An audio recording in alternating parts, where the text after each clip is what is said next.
The laning stage in Deadlock is the most misunderstood part of the game. And despite of what some people might tell you, it is actually the most important stage of the game to make you win in Deadlock. In this video, I will give you the 3 biggest secrets so you never lose a lane again. This is the ultimate laning guide to Deadlock. What's up fans, this is Metro and today we're gonna go in depth into the Deadlock laning stage. Doesn't matter if you're a completely new player or a veteran, we're gonna focus on the things that really make you win or lose the lane. We're not gonna obsess about every little detail and we'll get right into it because there's a lot of things to talk about. If you guys have ever heard pro players or streamers or YouTubers talk about wave prio, what does it actually mean? Everyone is like wave prio, wave prio. The very simple concept in Deadlock that most people that come from other shooters misunderstand is that you will always have to shove the wave first for multiple reasons. Creeps in Deadlock deal a really high amount of damage to you, especially in the early game. A lot of people that are new to the game I see get into the lane and they start fighting the enemy and they're wondering why they're losing the fights. Spoilers, it's probably because you're not prioritizing the wave first. No matter which lane you get into, you always want to shove creep waves first, ideally, and then start to look for damage on the enemy players and not start for damage on the enemy players right away. If you get close to an enemy and you start shooting them and you walk past your creep wave, the enemy minions will prioritize whoever is closest to them. They will prioritize you over your creeps, which means you will start taking a significant amount of damage. We'll get into that later. So no matter what lane you play, you want to start with shoving the wave first and securing souls. And there's a lot of misconceptions around securing souls, but I'll give you a short rundown. After you kill an enemy trooper, a little soul pops up that you can then secure for extra money.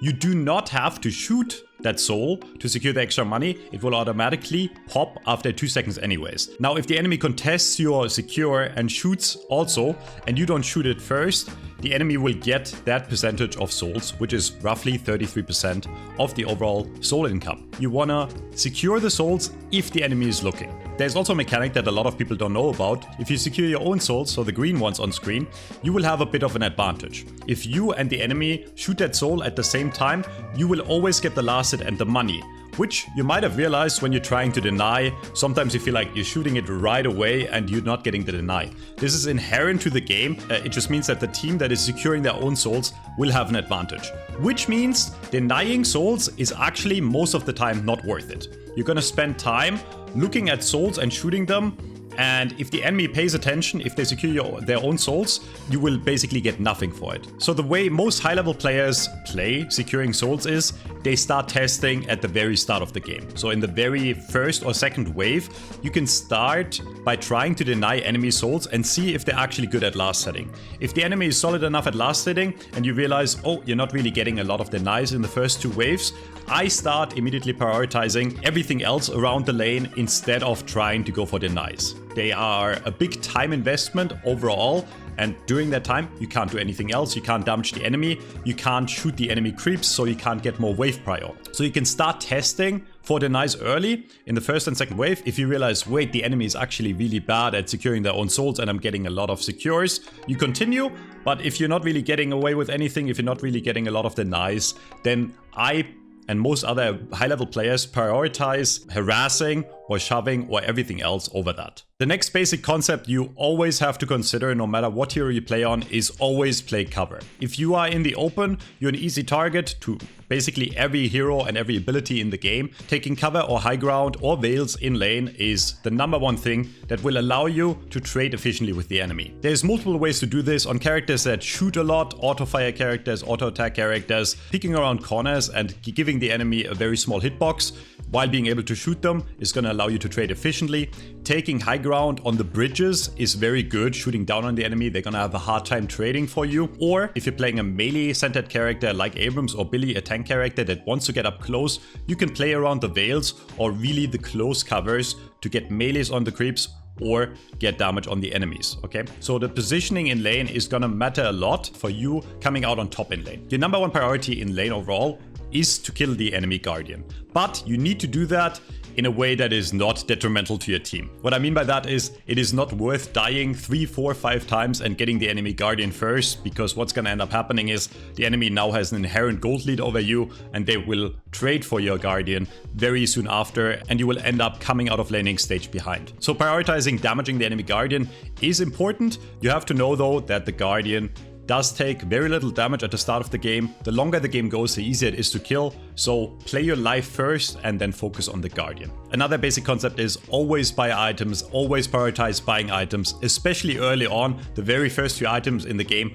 make a big difference in terms of how much damage you can do, how survivable you are against the enemy. And if you spend too much time in the lane and not buying the first few items, you will fall behind very quickly. So as soon as you have the first 800, which is after the first wave, you want to go back and usually buy your first 800 item every time you have the money for the next item. You always want to be back in shop, and then you want to start interacting with the lane again. So on a very basic level, there's 3 different types of lanes. One is called a winning lane, one is called an even lane, and one is called a losing lane.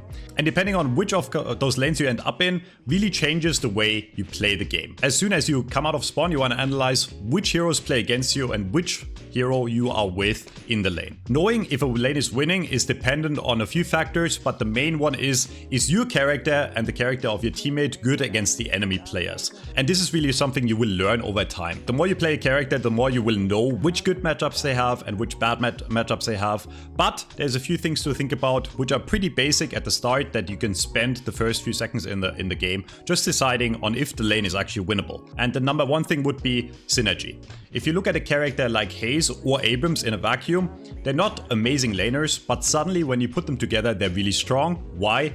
You can set up a sleep dart on Hayes and then the Abrams gets a free charge. Another example would be a combo of Hayes and Warden, right? If the Hayes hits a sleep dart, the Warden then gets a free cage. So consider your abilities and how they interact with the abilities of your teammate, and then decide if you can win the lane or lose the lane. If you're not sure if your laner is strong or weak yet, I would encourage you to check out one of the multiple laning tier lists that a lot of pro players have here on YouTube, because those are going to give you a good idea of how strong your hero actually is. For the purpose of this video, I'm going to assume you know how good your hero is, and we'll start from here. So if you are ending up in a winning lane, which means you know you can put pressure on the enemy and trade really, really well, your number one priority is shoving waves and then putting damage on the enemy players or putting damage on the enemy tower. And that's all you really want to do. A big mistake I see people do right now is, even in a really hard winning lane where your laners are way stronger than the enemies, you kill the creep wave and then you go back to farming boxes. Farming boxes is a great strat, which we'll get into in a bit, if you have nothing else to do.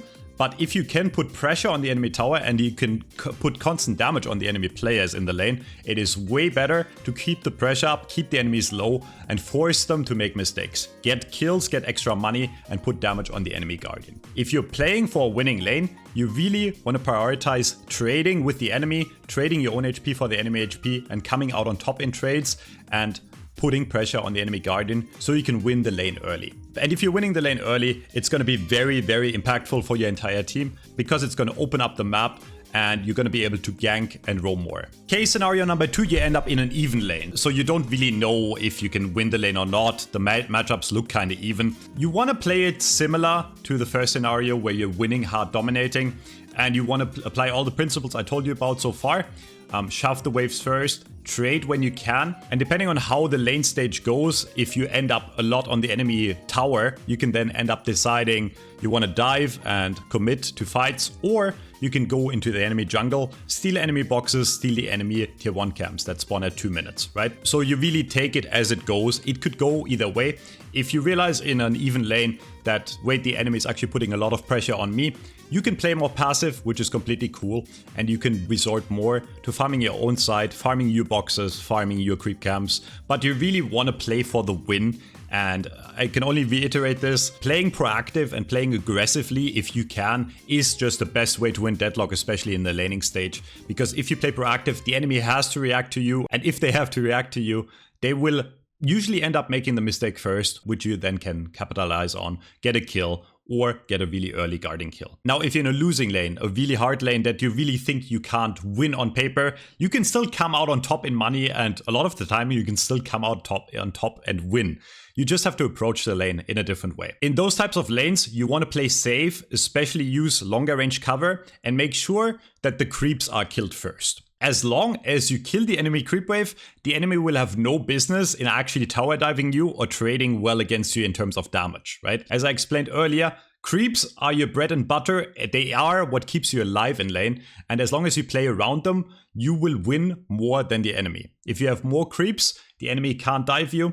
If you have an even amount of creeps, you will still be able to have decent trades. If it ends up happening to where the enemy shoves to your tower a lot of the time. Remember that in the first few waves, they won't really be able to do a lot of damage to your tower. So as long as you make sure you secure your own souls, get your own money, and then after the wave is over, you go back to farming boxes or farming creep camps, you're gonna be set. And that's the 3 basic ways to start the lane. I love providing educational content, and it really means a lot to me that it resonates with so many people. And with the Deadlock Academy, we are gonna provide the best content on the internet for coaching in Deadlock, period. I offer classes every week to help you climb in no time, and we also have many more courses by hand-picked pro players and pro coaches. And there is really no better people I could think of to help you teach the game to make you a better player. We also do weekly coach scrims where you jump in to improve while just playing the game. Right now there's a 30-day free trial. Just try it out, see how it goes, and I think the results will speak for themselves. Let's get into the most important mechanics in lane and how to use them. The number 1 unit you want to consider in the lane is called the healing creep. The way the healing creep works is if you kill the enemy one, it will drop a healing orb. If you are in range to pick up the healing orb, it will heal you and anyone around you in a radius. And the healing is split, which means in laning stage, if you have one ally with you, the healing will get split 50-50. Which means it is usually not good to kill the healing creep first unless you're already really low. This matters especially in the first few waves because you start out with full HP. So if you're starting out with full HP and you kill the healing creep first and then you kill the other creeps and then you trade with the enemy, but the enemy does the exact same thing, but they kill the healing creep last, they will get healed, but you will get nothing because you just killed the healing creep early, so you got no value from it. Especially in the first few waves, you want to make sure to kill the healing creep last. Later down the line, if you end up being kind of low and being scared of being dying fast, it is 100% okay to start the next wave that's coming in to kill the healing creep first, just so you can get regen back up and stay a bit safer in lane, okay? But usually you want to kill the healing creep last. Another thing you can do if you are really low but your ally is healthy is getting a solo heal. The way the healing creep works is, again, the soul orb flies to you if you're in radius, and as long as there's no one close to you, you will get the full healing amount. So what you can do is you can ask for solo heal, go to the wave, kill the healing creep fast, and make sure your ally is a bit further away, and you will get the full amount of healing, getting you back to a stage where you can actually play the lane. That's one thing you will see a lot of the time, especially in high ranks, where you want to give your ally that is low the full healing amount if it's needed, or you get the full healing amount and your ally steps away. The next mechanic that is really understood is the Guardian. Guardians work in a way to where they focus the closest target to them, and they do a really high amount of damage early on. Which means if you get into a situation where you shove the enemy Guardian and you put tower on the Guardian, you always want to have creeps in front of you. Now, how do you actually dive the enemy Guardian? How do you kill an enemy that is low and hiding behind his Guardian? All you have to do is dash or walk into the Guardian and then hit the parry button once you're in melee range. What's gonna happen is the Guardian has a melee attack, and if you get close enough and the Guardian starts meleeing you, you can parry the Guardian like any other player. He will not attack you for a second after, which gives you more than enough time to put the final blow on the enemy and killing them. This only works if you are pretty healthy and the enemy is really low, okay? So if the enemy is half and you're Guardian diving in the first 4 or 5 minutes, you're almost certainly dead, because after that short parry window that you just hit, the Guardian will still shoot you and eventually melee you again and you will die, okay? So you really want to respect the Guardian otherwise, but diving means you want to parry the Guardian first, almost always. As long as you're in range of the Guardian, make sure you hit a parry and then try to damage the enemy, and not the other way around, otherwise you will just end up dying to the Guardian. I don't know if you realize, sometimes you try to parry the Guardian and it doesn't melee you and you get really frustrated, and then, you know, as soon as your parry runs out, the Guardian melees you and you end up dying and you get really pissed. Why is that? Why is that happening? Well, the Guardian has a cooldown on the melee, and the Guardian does melee creeps, right? So if your creep wave walks up to the Guardian and they take a melee hit, and then you come in right after and you try to parry, they have a cooldown, and so they won't melee for the next second. So you want to make sure, if you're diving the Guardian, that it hasn't meleeed in the last second or so or two, right? And that's something you really want to observe. It still happens to me, but that's probably what happened to you if you're wondering why sometimes the Guardian parry doesn't work. Next really important thing for the laning stage is, when do you actually gank? I get this question all the time. Like, when is it a good time to go into another lane and try to get a kill there? There's really 3 scenarios that make it worth ganking. Scenario number 1 is you have a lot of wave prio, you have a lot of lane control, which means you shove into the enemy guardian a lot. You can then after back out and rotate to another lane without the enemy being able to tell that you actually left the lane. And that's a really big part of ganking. You don't want to end up showing up in the other lane and the enemy already knows you're there, right? And the way you deny the enemy that information is you shove into the enemy guardian and then you leave, and then they are not sure if you're actually still on the lane and if you're buying items or farming boxes or if you're on a rotation to another lane. Scenario number 2 is you look at the map state and you see multiple low enemies on one other lane. Even if you're still on the lane and fighting, you can actually back out and rotate to another lane and then ending up in that other lane 3v2, right? And being able to get a free kill because the enemy is low is usually a great time to gank. And the last scenario is if the enemies on the other lanes are really deep into your territory. Let's say you look at the map and you're in the middle lane and you see on your side lanes that the enemy is very deep under your towers, under your allies' towers. That's when they are very exposed and they will have to travel quite a while back to get to the safety of their guardian, which means that's an excellent time to rotate over, backstab them, show up in the lane, and they won't be able to get out in time for you to get a kill. So that's the 3 scenarios for ganking. Scenario number 1 is you have a lot of control on your lane. Scenario number 2 is the enemies on the other lanes are low. And scenario number 3 is the enemies are very pushed on the other lanes. And if you combine all those 3, that's the ideal time to gank, right? Like if you're not sure how to rotate fast enough, there's a lot of movement guides that show great rotations from one lane to another. On a very basic principle, the fastest way to usually get to another lane is using the jump pads, which are all around the map. So if you use those, you will not lose a lot of time to go from one lane to another. Worst case scenario, you gank, you don't get a kill, and you lose maybe one wave. And that's like the worst case scenario. Which reminds me of the other side of this argument. You should also call missing if you are in a state that I just described against the enemy, right? So if the enemy shoved the creep wave into your tower and you don't see them on your map and you're unsure they're still on the lane, you really want to start calling missing, because that's going to give your teammates on the other lanes a heads up to where now they know people could be coming and they will hopefully play safer. A lot of the time I will end up dying in a lane because my teammates didn't call missing. So really try to call missing.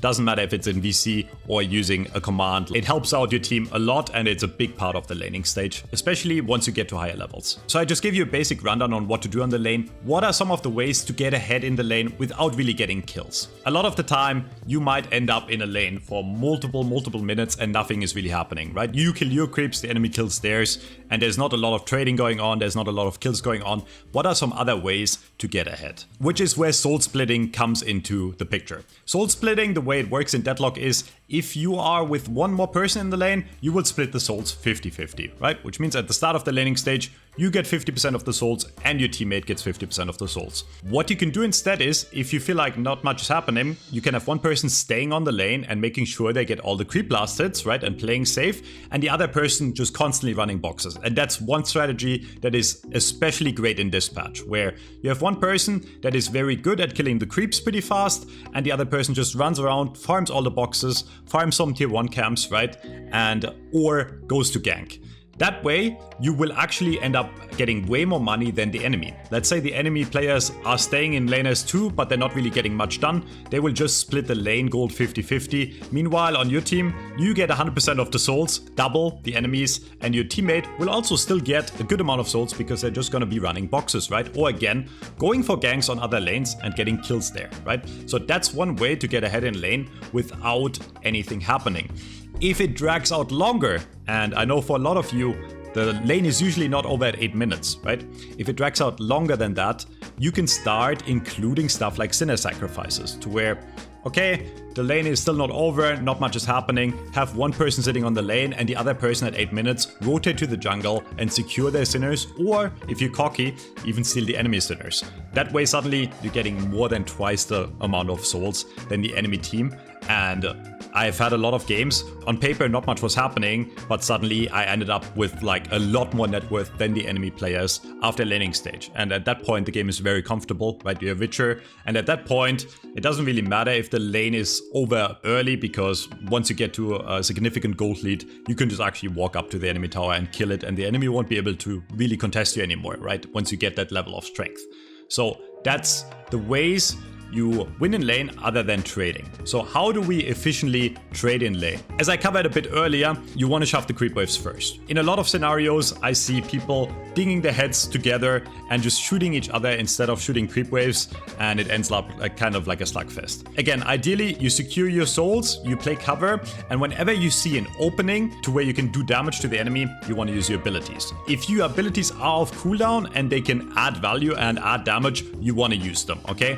I want you to think of abilities as a resource that drains the enemy health, and every second you don't use it when it's off cooldown is a second you're losing. On a very basic example, let's look at Apollo 1, right? The Apollo first ability. It goes on cooldown and stays on cooldown for like 8 seconds. So every 8 seconds, you can either use it on the enemy to put a lot of damage onto them, or use it on the creeps to shove the creep wave and get ahead that way. If you're holding those cooldowns for too long, you're really giving up the resources and giving the enemy team a way into the game without you really using your resources properly. Unless it's really combo specific long cooldowns like a Warden Cage, right? Where you really want to make sure that your teammate gets a stun first, or you hit the flask first, and you want to save it for a key moment where you know you can trap the enemy, okay? That is especially important once you get to ultimates. Make sure to keep track of enemy ultimates. If the enemies get ultimates first, a lot of the ultimates in this game are fight winning, especially in the early game where you can get a free kill, right? So don't get caught out of position because the enemy has like 100, 200 more souls than you and they get an ult before you,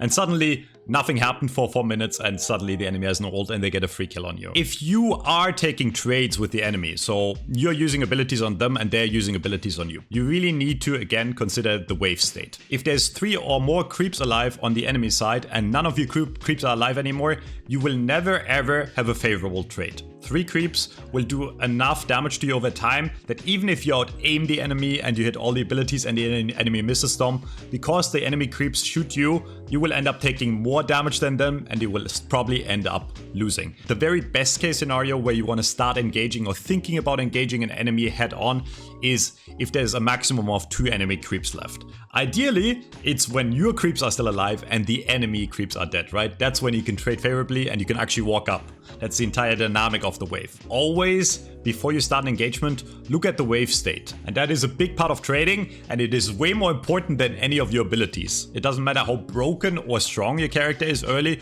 or weak. If you have the creeps on your side, you will win. And if you don't have the creep advantage, you will probably lose, okay? So always keep track of the wave state and how many creeps are alive. Which brings me to one really big mistake I see all the time. I've coached hundreds of players at this point, and this mistake ends up happening in every single rank almost all the time. People keep on last hitting and securing souls when there's no one around. Again, souls automatically secure and you will automatically get all the money if you kill a creep. The only reason you secure a soul is if the enemy is trying to deny it, okay? So if the enemy is missing and you're alone in wave and you end up killing every single creep and you secure every single soul, that is another second for every soul you just wasted, which is potentially could do for other plays, right? Which is like pushing, dealing damage to enemy tower, or then going back, okay? So don't waste time securing souls if it's not needed. What I end up doing a lot of the time, if I realize after a few waves the enemy's not even trying to steal my souls or deny my souls, I stop worrying about them. I just kill the creeps and let the souls be, and a lot of the time the enemy will never try to secure them, which gives me more time to do other things again. Which brings me to the big mistake number 2 I see all the time, which is you're not using your health as a resource. Just like your cooldowns, your damage, and your money, the items you spend, your health in lane is a resource. What do I mean by that? If you just spend 200 of your health to deal 300 damage or 400 damage to the enemy, that is obviously a very good trade that you want to take all the time. If you just spend 200 of your health to trade 200 of the enemies, but you have more regen, either because you're a tank that has a high base regen or you have extra regen, that is a good trade. If your ally is low in lane and you're full HP, even if you're on something like someone like Vindicta, you want to step forward in front of your ally and start trading your own HP. Because the HP does come back over time, just like cooldowns and all the other resources in the game, and trading your health for the enemies is almost always the way to win. If you are too scared to lose health, you will end up losing the game in the long run, okay? So think of your health as a resource that you want to trade with the enemy, especially if you are healthy and your ally is not. Even if it's like kind of a bad trade, right? So let's say you're like very high HP and the enemy is like half, and you're getting them a bit lower and they get you a tiny bit more lower, it doesn't matter. There is a healing creep on every single wave and you will get health back, right? So trading, especially if you're ahead, is good. And a lot of people I see are too scared to trade health, and that's when they end up losing the tower early, right? Because they hide under tower the entire time and only go for last hits on souls, and they end up missing out on important kills, damage on the enemy guardian, right? The goal of the lane is to kill the enemy guardian. The more map control you have in Deadlock, the more you will win the game, okay? And that should be a #1 goal in the lane, if you can. So if you get into a situation where you feel like, okay, the enemy is like really rolling me, I can't really trade against them, and I always have to hide under a tower, it's okay if it's like 5-6 minutes to let your guardian die, cut your losses, right? And then farm safely under your walker and come back that way. Some lanes are designed that way and some laners are just better than others. That does not necessarily mean that you're the worst player or your team was worse, right? You gotta realize when you can cut your losses or when you have to cut your losses. Let's get into some good habits you can have in lane. You always want to check the enemy's soul count and you always want to check the enemy items. There's a lot of items in the early game that can change the fight around. Rebuttal is the #1 thing that comes to mind. If the enemy ends up being like 500 to 1k ahead of you at any point in the laning stage, you have to understand that in the early game, that means they're probably significantly more powerful than you and you have to play safer. On the other hand, if you end up with a 1k soul lead, at 5, 6, 7 minutes, that means you are significantly stronger than the enemy and you can probably end up playing more aggressive. If you want to look into some good items to buy in lane, I'm not going to lie to you, most good builds by pro players or high-level streamers have a really solid build in the early game that is perfect for the laning stage. There's a few examples I can give you that really impact the laning stage in multiple ways. #1 thing, monster rounds, right? Wave prio is #1 and monster rounds just lets you kill the enemy wave 25% faster on most characters if you shoot your gun. That's why it's being bought by so many people on so many characters. If you want to play a bit more aggressive and trade and deal damage early on, the #1 item that is bought a lot is Headshot Booster. Headshot Booster is just a flat amount of damage you can always apply every few seconds on the enemy if they show up in lane, and that's an item that you can buy on characters that really want to trade and poke the enemy out. Defensive options, the two most common ones right now are Extra Regen and Healing Rite. Both are bought in different scenarios. Healing Rite is an item you want to buy if you just had a really big trade and you are really low HP, and pop it and play safe until the Healing Rite runs out. Healing Rite does heal more than Extra Regen over the long run, but the downside is that if you get hit, it cancels immediately. If you are getting kind of low and you feel like the enemy is putting pressure on you, but you still think you can trade and play the lane itself, Extra Regen is better. Extra Regen will always heal you, no matter if you're in the fight or out of the fight, and you will be able to stay in lane, so you won't have that downtime of Healing Rite. Otherwise, there's obviously a bunch of items that are good on a specific type of character. Some characters go a lot of early spirit items to do a lot of spirit nuking, right? Some tanks build early greens, or you build a lot of gun items. So that's really character dependent, and it's something you should learn about your character. I can't give you I can't really give you like an overall like broad. Yeah, so I can't really whatever. You know where to cut, Chunk. I give up. So in summary, how do you play the lane? You get into the game, you look at the lane matchup you have, you decide if you think you can win it or you think you can't.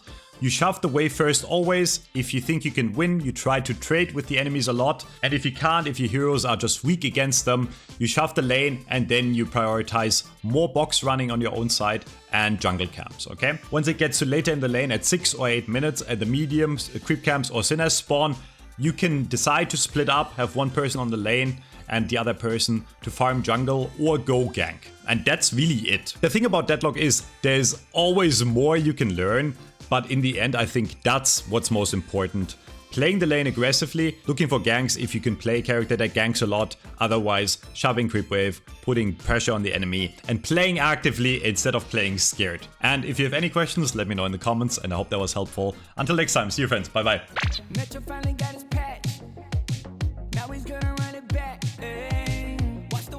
Holy brain fart.